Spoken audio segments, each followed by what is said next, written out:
누가복음 16장. 예수께서 제자들에게 말씀하셨다. 어떤 부자에게 관리인이 있었다. 관리인이 직위를 남용해서 사사로운 지출이 크게 늘고 있다는 보고가 주인에게 들어갔다. 그래서 주인은 그를 불러들여 말했다. 너에 대해 들려오는 이야기가 어찌 된 것이냐. 너를 해고하겠다. 내가 내 장부를 철저히 감사해 볼 것이다. 그러자 관리인은 속으로 말했다. 관리인 일을 잃었으니 이제 어쩌지? 막노동을 하자니 힘이 없고 국어를 하자니 자존심이 상하고. 그렇지. 좋은 수가 있다. 이렇게 하자. 그러면 내가 거리에 나앉더라도 사람들이 나를 자기 집에 들여줄 것이다. 관리인은 곧장 행동으로 옮겼다. 그는 자기 주인에게 빚진 사람들을 한 사람씩 불렀다. 처음 온 사람에게 관리인이 말했다. 내 주인에게 진 빚이 얼마요? 그가 대답했다. 올리브 기름 100통입니다. 관리인이 말했다. 지금 당장 여기 앉아서 당신 서류에 50이라고 쓰시오. 다음 사람에게 말했다. 당신은 무슨 빚을 졌소? 그가 대답했다. 밀 100푸대입니다. 그가 말했다. 당신 서류를 가져다가 80이라고 쓰시오. 자, 여기에 놀라운 소식이 있다. 주인은 이 부정직한 관리인을 칭찬했다. 왜 그랬겠느냐? 그가 제 앞가림을 할 줄 알았기 때문이다. 세상 물정에 밝은 사람들이 이 점에 있어서는 법을 잘 지키는 시민들보다 영리하다. 그들은 늘 빈틈이 없고 온갖 수단을 꾀하며 수완을 발휘해서 살아남는다. 나는 너희도 그런 식으로 옳은 것을 위해 영리해지기를 바란다. 모든 역경을 생존을 위한 창조적인 자극제로 삼고 가장 본질적인 것에 너희 관심을 집중하여라. 그러면 너희는 선한 행동에 만족하면서 그저 그렇게 사는 것이 아니라 참으로 살게 될 것이다. 예수께서 계속해서 말씀하셨다.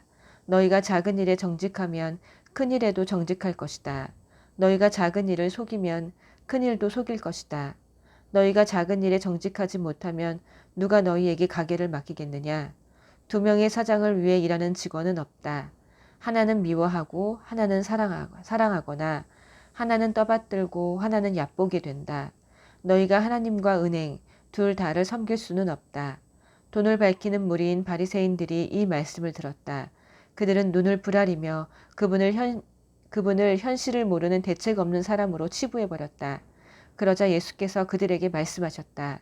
너희는 다른 사람들 앞에 자신을 그럴듯하게 보이는 데는 달인이다. 그러나 하나님은 겉모습이 아니라 내면을 보신다.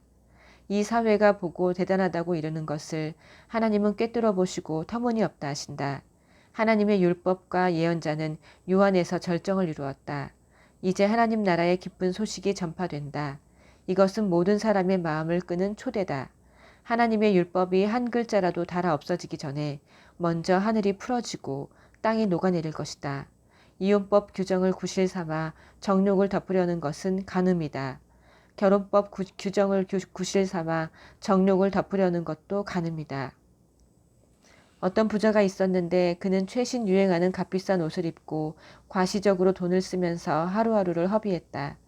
나사로라는 가난한 사람이 그의 집 문 앞에 버려져 있었는데 온몸이 종기투성이었다.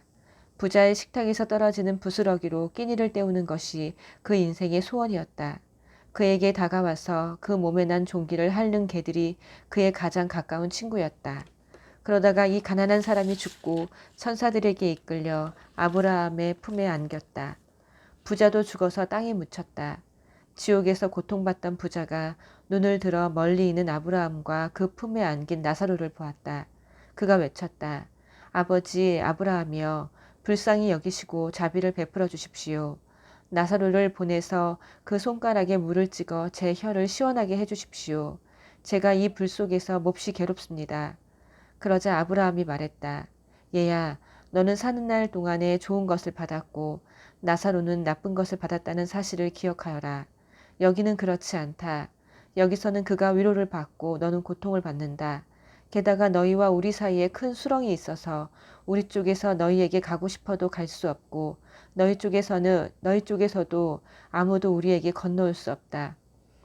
부자가 말했다. 그러면 아버지 부탁이 있습니다. 5 형제가 있는 내 아버지 집으로 나사로를 보내주십시오. 그가 그들에게 진실을 알리고 경고해서 그들만큼은 이 고통의 자리에 오지 않도록 해주십시오. 아브라함이 대답했다. 그들에게는 진실을 말해줄 모세와 예언자들이 있다. 그들한테 들으면 된다. 그가 말했다. 저도 압니다. 아버지 아브라함이여. 하지만 그들은 듣지 않습니다. 죽은 자들 가운데서 누구나 일어나 그들에게 간다면 그들도 자신들의 행실을 고칠 것입니다. 아브라함이 대답했다. 그들이 모세와 예언자들의 말을 듣지 않는다면 죽은 자들 가운데서 살아난 사람도 그들을 설득할 수 없을 것이다. 17장 예수께서 제자들에게 말씀하셨다. 힘든 시련과 유혹이 오게 마련이지만 누구든지 그것을 초래하는 자는 불행하다. 이 사랑스런 어린아이들 가운데 하나를 괴롭히느니 차라리 맷돌을 목에 두르고 깊은 바다를 헤엄치는 편이 낫다. 조심하여라. 내 친구가 잘못하는 것을 보거든 바로잡아 주어라. 그가 내 지적에 응하거든 용서하여라. 설령 너에게 하루에 7번 되풀이해서 잘못하더라도 그가 7번 미안하네. 다시는 그러지 않겠네 하거든 용서하여라. 사도들이 주님께 다가와서 말했다. 우리에게 더 큰 믿음을 주십시오. 그러자 주님께서 말씀하셨다. 너희에게 필요한 것은 더 큰 믿음이 아니다. 더 큰 믿음도 없고 더 작은 믿음도 없다. 너희에게 나달 하나만한 믿음, 깨알 만한 믿음만 있어도 너희가 이 뽕나무더러 가서 호수에 뛰어들어라 하고 말할 수 있다. 너희가 말하면 그렇게 될 것이다.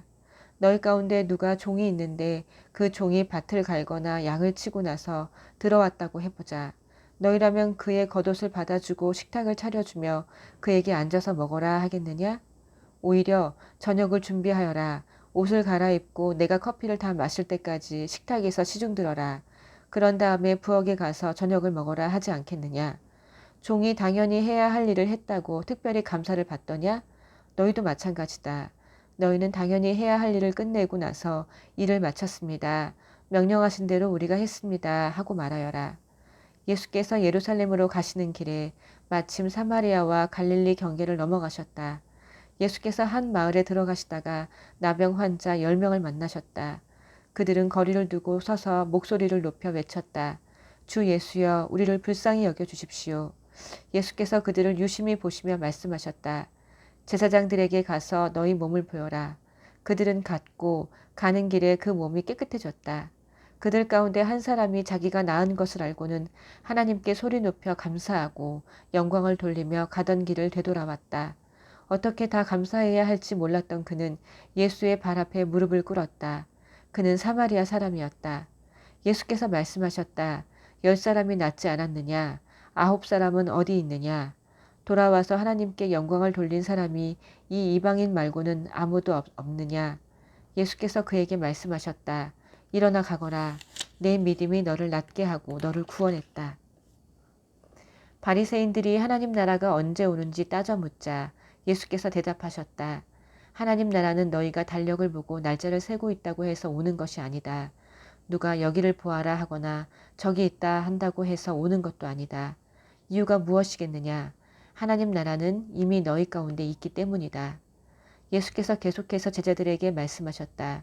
너희가 인자의 날들 중에 단 하루라도 보고 싶어 애타게 사모하는 때가 오겠으나 보지 못할 것이다. 사람들이 너희에게 저기를 보아라 하거나 여기를 보아라 할 것이다.